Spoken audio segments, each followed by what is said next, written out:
My name is William. I was born in Malaysia, permanent resident of Singapore, now settled in Brunei after 17 years teaching oral English in China. Because of what Harish said, I would not even dare to tell you I went to Harvard Law School.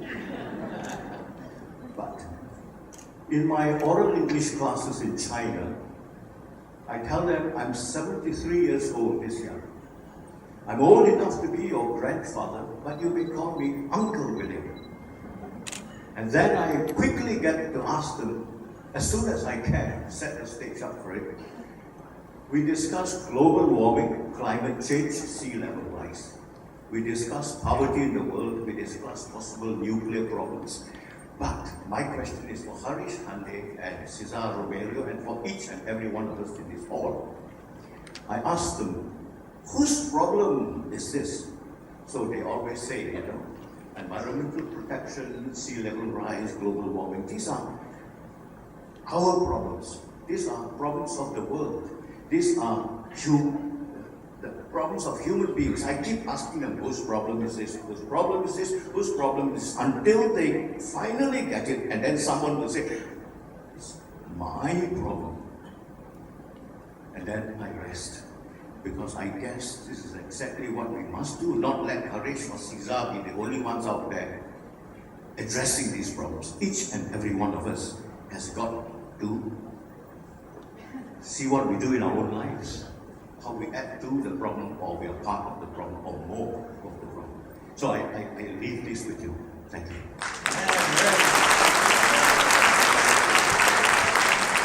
I'm very encouraged to see someone from my age cohort begin to demonstrate the concept of wisdom and what that can bring in.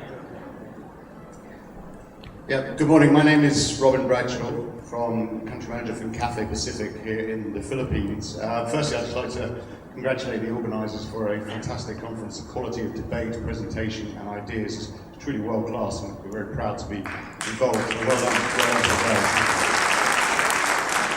So, Cesar, global aviation, massive growth, explosive growth, always touted as a good thing in terms of connecting the world and getting the world moving, ideas and economy.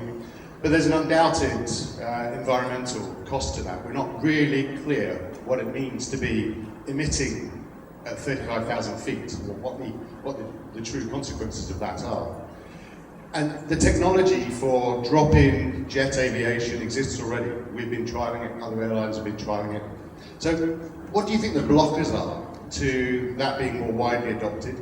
Because it would have a huge impact. Although aviation is only about 2% of global emissions, it's growing quickly and it's preventable. The technology already exists. Drop-in fuels, you don't have to change the engines. So what's the blocker, and what can companies like yours and companies like mine do together to move that forward? Thank you. Thank you for the question. Well, first of all, you know the industry better than I do. So I'm not as comfortable with the establishment of the technology. I know it is already well understood in the shipping industry. So the use of LNG, for example, in shipping, but and the use of LNG in heavy goods, trucking. But I am not so familiar about where we are really on the technology for air transport, because the biggest consideration in your area, I'm sure you know, is the energy density, right?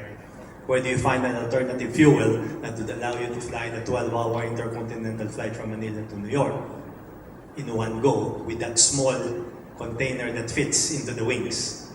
So that I'm not so sure if the technology for that is already well established. Having said that, if the base technology is known, then the next question is what's the right way to commercialize it?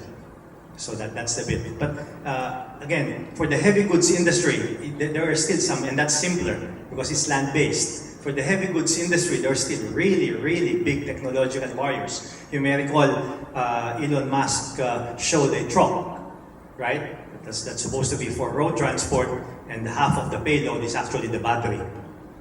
So it's not viable, and it's not a viable substitute for liquid fuels. So, but the short answer is we need to understand the base technology, and And second, equally important is how do we find a way to commercialize it? Because you're absolutely spot on. Amongst the transport sector, it is the aviation industry with the least development, in my view, on how we could fuel it with alternative fuels.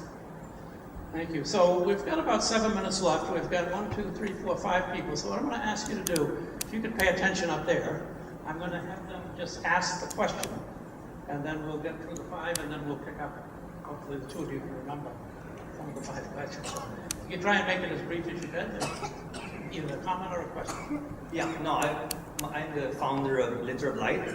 Started in the Philippines, but expanding through, I would call an energy transition using local technologies like plastic bottles. They can trade it in as a value to get solar lights. And we also teach women communities in areas where Shell stations are in building their own solar lights, because 60 to 80% of the cost of getting energy, getting this kind of solar is in the logistics, importing it around the world. So I just wanted to say that it was great that they didn't just bring in technology, but they allowed a local NGO to expand in the Philippines and also elsewhere. There are many cases where people don't agree with a company like Shell, but there are also the things where you could be part of the transition in energy. So I just wanted to make that comment with the partnership. Thank you. That's another great example of what's out there. Tremendous innovation. Now, we'll just go across the room. Hi, sir. My name is Aisha. I'm 30 years old. I'm working with indigenous people on reforestation projects. Sir, I was just wondering if, because I was researching on Shell's carbon sink program, and I was wondering if there's a way that maybe we could try to involve more communities in the reforestation. You mentioned it earlier, and because one of the key insights I found working with them is planting the trees, the easy part, it's preventing them from cutting it down after, that's the problem. And so our program kind of works on creating livelihood after, and I was hoping maybe we could try to engage with you guys in some way. Sure, we're very happy to do that. Our members of our foundation are here, and we could certainly more than talk about. But then you raised a very interesting point, because some of the trees that we plant in some of these areas where we're foresting are actually the noble trees that we have in the Philippines, Nara, Yakal, Molave. These are very good trees, right? And one of the questions we asked in our foundation was, how do we prevent these trees from being harvested 15 years down the road? Because they are expensive wood. And therefore, to your point, you need to help the communities come up with a livelihood program so that the trees will stay there, else they get harvested 15 years down the road. Thank you. Thank you. Okay. Yeah, question. Thank you. Thank you very much. Firstly, thank you to William Hui, my colleague, because I'm here because of him. My friend for the last over 50 years. We are both in our 70s. I'm 72 and a half. William is 73. A good club to be in, I must say. I think this is I think it's the best conference I've ever attended in all my life. High praise. I like that. And I'll come again if invited. So anyway, my name is Ghazali Yusuf. I'm a businessman. I run a sustainable energy engineering company. We are doing the testing, quality as well as safety for the mass rapid transit system in Malaysia. And we are also going to start work on the high-speed train very shortly, inshallah. And I started the Business Council, Sustainable Development Malaysia. And I was its ordinary executive director for 10 years. And in that capacity, I was advisor to the Malaysian government on sustainable energy, something which I'm following very closely. I think the theme of the whole thing that we are talking about, and this is the point that my colleague William said, I think we have to play our part. We must get our act together. One of the best things the Malaysian government did over the last couple of years was they appointed key executives to be CEO and faculty. So in that capacity, 64 chief executive officers of companies in Malaysia are now adjunct professors in the various universities in Malaysia. That's number one. Number two, there was an announcement only 2 weeks ago that environment studies will be a subject in all Malaysian schools next year. This is to take care of the knowledge of environment and sustainable energy, etc. The Malaysian government has done that. Now, what I like to say is this: being an adjunct professor in a few universities, I have donated an innovation center at the Malaysian Multimedia University, where Dr. Erika was talking about data scientists, and we are talking about our good friend from India there, and of course the president of Shell, where this is a place where all the students could get together and innovate ideas. So we need this kind of open-mindedness. Thank you. Thank you so much. Yes, so that's it. Thank you. That's the fact. Okay, thank you. All right, 2 last quick points if we could. We're almost out of time. Yeah, I'm Jim Ayala from the Philippines, Hybrid Social Solutions. Wanted to just pick up on the theme that was introduced earlier of democratization of energy, especially with respect to the 20% that don't have energy. I wanted to ask both panelists, by drawing a parallel to the phone industry, where it used to be, if you wanted to make a phone call, you'd have to use a landline. And of course, these landlines have not reached out to these communities, but now every time we go anywhere, they have cell phones. And we don't see NGOs, we don't see government subsidies, but yet everyone has a cell phone. So by drawing a parallel to that, what can we do to speed up the democratization of energy? Thank you. And one last comment or question. Brad Cesar, McLean. I help the public understand complicated ideas. And this qualifies. When I see Dr. Hande and I see Mr. Romero, I see 2 business models. I see the voice of disruption, entrepreneurial disruption, and I see the voice of incremental transition. These are 2 different models. In other industries, one of them is the bear, one of them is the chihuahua. Both of them are loud, one of them has the power. Like in the banking industry, it's already been decided. It's the voice of disruption that's the bear. And incrementalism and transition is the chihuahua. Which is it in energy? Interesting. Very interesting question.